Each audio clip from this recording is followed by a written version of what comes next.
Ay, ay, ay, ay, canta y no llores.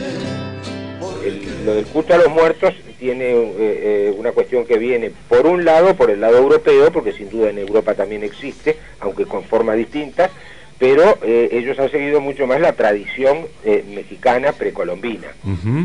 Entonces, ¿esa tradición en qué consiste? Consiste en una forma de hospitalidad que ellos tienen hacia sus muertos. Hospitalidad, linda palabra, doctor. Sí, ellos consideran que la gente que muere, todos los que morimos, vamos a un sitio que se llama Mictlán. Es como una especie de limbo donde quedan las almas y de ahí viajan de un lado para el otro, pero justamente en los días de muertos o días de difuntos, unos días antes ya, todo el mundo en México, en cada pueblo mexicano existe alguna variante de esta ceremonia general, ¿no? Pero en términos generales es bastante parecida porque tiene un origen común, que viene de lo prehispánico, como les decía. Y entonces, bueno, ¿en qué consiste eso? En que todo el mundo en su casa, las familias adentro de su casa, lo que hacen es preparar una habitación donde van a recibir a sus muertos. Entonces en esa habitación lo que hacen es un altar de muertos, todo es de muertos, hacen un altar de muertos que tiene que tener 7 niveles, y entonces bueno, en esos lo hacen con tablas, sobre un mueble, y entonces ahí ponen una serie de mantelitos de papel de colores, muy típico el papel de colores en México, y ponen una serie de candelabros, y de figuras con calaveras y con esqueletos y qué sé yo. Todos los candelabros tienen que ir con velas amarillas, que es el color del luto y de los muertos, y además las flores, se ponen todos los candelabros, hay una serie de candelabros negros también que tienen que ir siempre con velas amarillas y floreros negros con flores amarillas. En todo caso, cuando no hay amarillas se ponen naranjas, pero tiene que ser algo por el estilo, ¿no? Bien. Y todo el altar está lleno de eso, y atrás de los candelabros y de las flores, etcétera, se ponen los retratos de los parientes a los que se va a recibir, porque van a venir el día de difuntos y ellos van a percibir que están las almas ahí alrededor. ¿Eso se hace para la fecha del 2 de noviembre, profesor? Exacto, sí, se hace de la noche del 1 al 2. Bien. Entonces, ¿qué es lo que sucede? Que el altar ya lo tienen armado desde hace varios días atrás. Claro. Entonces, de todas maneras le cambian las flores y lo van cuidando, ¿no?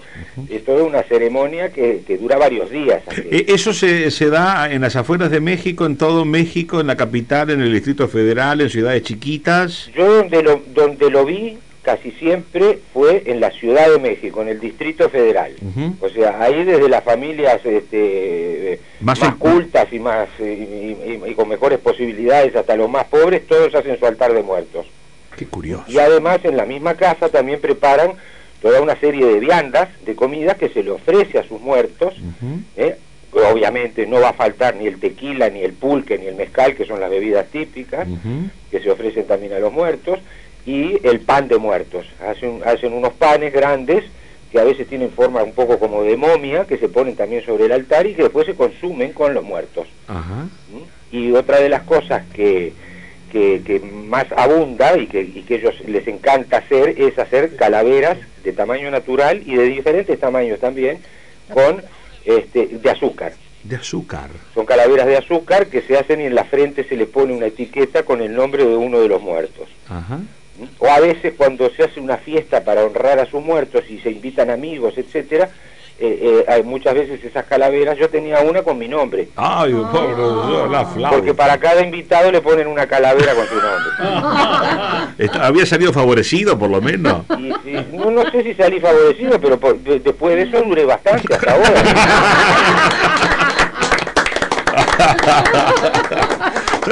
Hablando de eso de las calaveras, estaba leyendo de unos mexicanos que viven en París, que hacen desde hace 6 o 7 años, usted lo sabrá mejor que yo, una muestra en el Centro Pompidou, creo, de calaveras y esqueletos. grabados de calaveras y esqueletos. Sí. Y esto lo estaba leyendo ayer y dije, pero qué curioso, ¿por qué? ¿No? Ahora que usted me está contando esto... Pero no necesariamente con relación a México, ¿o sí? No, eran mexicanos que están en Francia. Ah, claro, claro. Eran mexicanos en Francia que estaban contando que creo que en el Centro Pompidou estaban haciendo una muestra de grabados con calaveras y con esqueletos. Sí, y me preguntaba sí. por qué. Claro, usted me cuenta esto y me cierra todo el círculo. Claro, bueno, es que además ese culto a los muertos que tienen los mexicanos, que no solamente es prehispánico, sino que además se afincó en las poblaciones ya de origen europeo que llegaron allí, tiene una enorme extensión al grado de que para ellos, y a diferencia de otros países, el esqueleto, la calavera y todo eso no es una cosa que les dé miedo o les dé terror o signifique necesariamente la muerte, ¿no? Sí. Es simplemente un objeto más y parte siempre relacionado con sus antepasados. Cuando usted dijo que el luto era de color amarillo, así como en India creo que el luto es blanco. Sí, cambia mucho el color del luto. Cambia mucho el color del luto. ¿Y por qué el amarillo, profe? ¿No se lo preguntó? ¿No se lo contaron? No, la verdad que no lo sé. Si lo supiera se lo diría encantado. Pero qué curioso. Nunca se me ocurrió preguntar por qué amarillo. Qué curioso, ¿no? Qué curioso, ¿no? Le da otro entorno, ¿verdad? A esta situación. Sí. Ya uno cuando se acostumbra un poco el color amarillo que lo ve un poco tenebroso, ¿no? Claro. Incluso les voy a decir más. Dígame. La gente de teatro y la gente del espectáculo.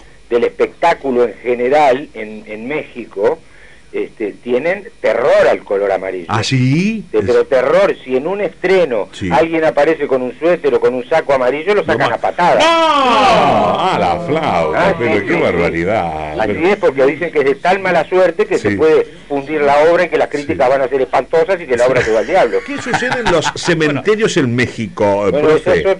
ese es el otro capítulo del ceremonial del Día de Muertos, que en realidad son 2 días, porque la noche del primero, la gente que ha hecho todo su ceremonial en la casa, con su altar de muertos y su comida especial y todo eso, se trasladan normalmente al cementerio donde tienen a sus deudos.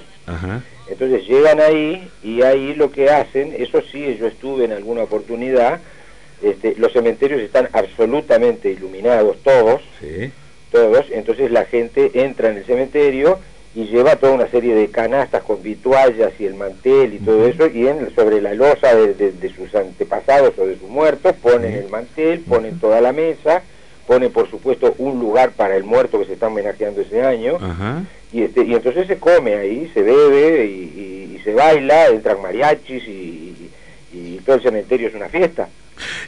¿Cómo lo explica eso? ¿Por la influencia autóctona? Porque ellos también tienen mucho de hispánicos como nosotros. Sin embargo, nosotros todo lo hispánico es llorar y no, y que murió, y que llorar, y que llorar, y que llora la Magdalena, que no sé cuánto. Sin embargo, ellos que también tienen mucho de hispánicos, entienden ese momento de la muerte diferente, profe. Qué curioso. Sí, yo creo que predomina en cierta medida el concepto de la muerte según sus antepasados prehispánicos, ¿no? Indígenas. Sí. Entonces es evidente, porque es decir, hay un dicho que es famoso, que todo el mundo lo ha oído alguna vez en la vida, pero que en México se usa mucho, es que la vida no vale nada. Y de hecho, ahora incluso con este Día de Muertos de hoy, ha habido todo un movimiento, es decir, hay ya de hecho un movimiento contra la violencia en México, que está considerado en este momento uno de los países más violentos que hay, por la cantidad. Fíjese que además en la puerta de los cementerios y en la calle durante los días estos de muertos, se venden juguetes y artesanías, juguetitos de artesanía, que son todos hechos con varillitas y de madera, son una monada verdaderamente algunos, como están hechos. Ellos son muy famosos por su artesanía, y muchos de esos que se les compran para los niños. Entonces hay algunos que son como unas tijeras así de madera que uno los mueve y arriba tienen una figurita con un cajón que se abre el cajón y sale un esqueleto de adentro. Eso lo vi, sí señor, eso lo vi perfectamente. Sí, claro. Yo tenía varios, ahora ya hace años que se me perdieron, no sé dónde los tengo. No, hay que conseguir uno. Mire, tengo un amigo mexicano, a ver si consigo uno. ¿Sabe lo malo que es? Que ahora deben ser de plástico.